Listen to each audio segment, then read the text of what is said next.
VR is fun. As a relatively late adopter to this current wave of personal consumer headsets, I've been able to check out all sorts of different experiences when it comes to games, videos, and yes, even porn. It kinda blows though.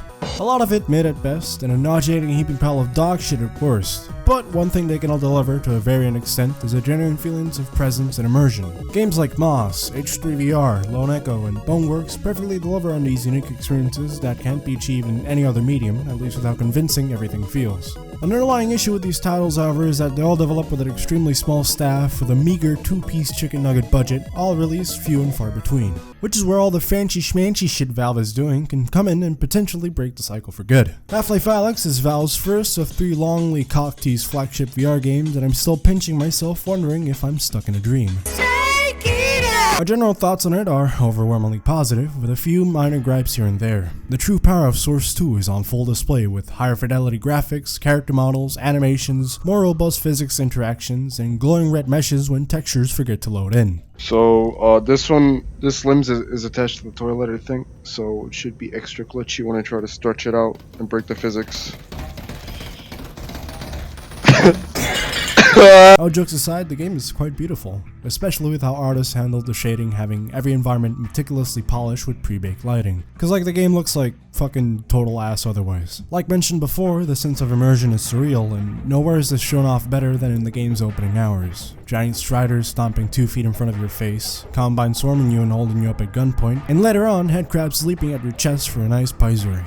The gameplay itself feels like the end result of years worth of evolved VR game design and mechanics. The gravity gloves are this game's iconic gimmick, and they're a blast to play with. The simple act of pointing, yanking, grabbing something, and tossing it back is so unbelievably satisfying and intuitive. The guns hit that perfect soft spot of simulation and arcadey gunplay you always see in these types of games. Heavy attention to detail is put to handling, aiming, and managing your weapon and its ammo count, while little features and upgrades work towards making the shooting less cumbersome and more intuitive. No fumbling over clips or having your gun spaz out over too much recoil type of shit. Shootouts with the combat enemies were a fucking blast as you duck and dash in and out of cover waiting for an opening, frantically scavenging for ammo and flinging shit at them once you run out of clips, but to no avail. I've only managed to get soft lock on a gunfight once, but apparently it's a very common occurrence on hard mode. I think the most perplexing omission is a total absence of any kind of melee damage in the game. Enemies and NPCs will still interact with anything you toss at them, but that's about it. Imagine how much fun a gnome room would be if you could use it as a blunt weapon against everyone in your path. Alyx herself seems to possess superhuman strength whenever convenient. She can't break glass with all her might, but she can sure as shit toss over oil drums, giant crates, and planks of wood like a feather.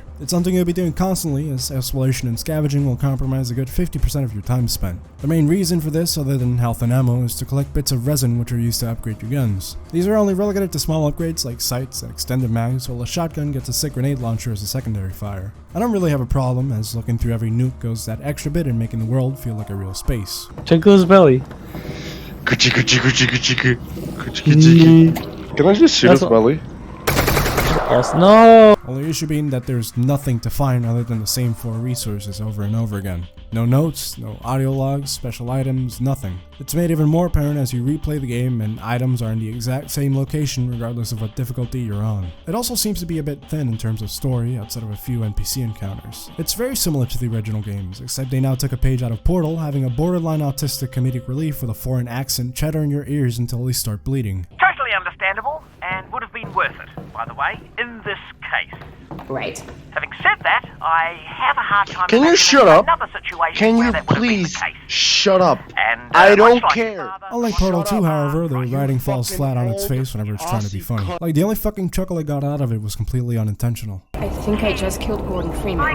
the whole point there, just go. You can also wear whatever the fuck you want on your head because Valve still has a violent hat fetish after all this time. I tried to win a bucket only run, but in the end it was too difficult for me to attempt. But maybe one day we'll see someone rise to the challenge. If scavenging is 50% and gunfights are about 10 to 20%, the remaining 30 are spent in what's undoubtedly the worst part of the game.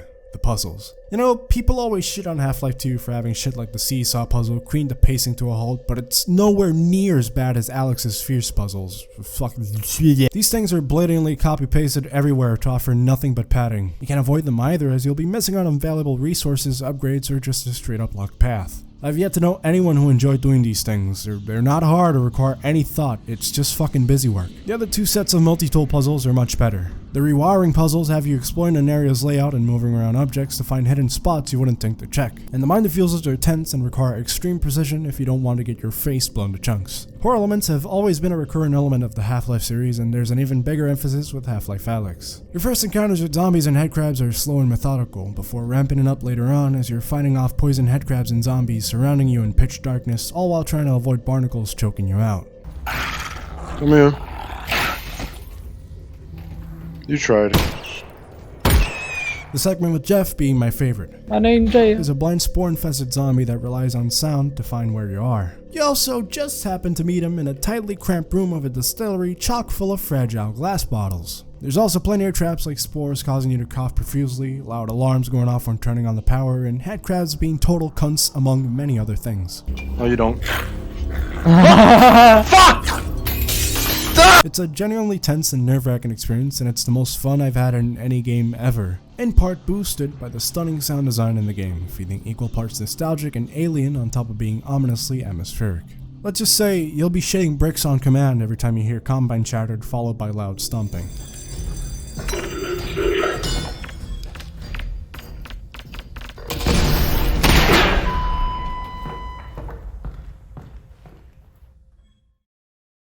Fortunately, there's no real way I can dance around the biggest issue and what got most people talking about this game in the first place. The ending is one of the ballsiest and slightly insulting moves I've seen done with a game, and honestly, I can't really take a side until we see what's next. What's certain is that this massive retcon that's not actually retcon because of pocket dimensions and simulated realities with diverging time can either be handled extremely well or crash and burn if handled carelessly. I, for one, look forward to Gordon and Eli road trip slaughtering zombies from town to town while Eli begs you to fuck his fertile daughter. So, should you get a headset for this game? Fuck no. Even if you go for the cheapo $200 one, you're still regretting your purchase after realizing how night and day the game is compared to every game that's come before it. What I do hope is that this will imply bigger budgets and more of an importance placed into VR development in the future instead of garbage slapped together ports and fully priced tech demos. However, I do think you should go out and borrow one if you know a mate that has one, because yes, Half-Life Alyx is an experience worth sucking dick for. Wait, what? What the fuck?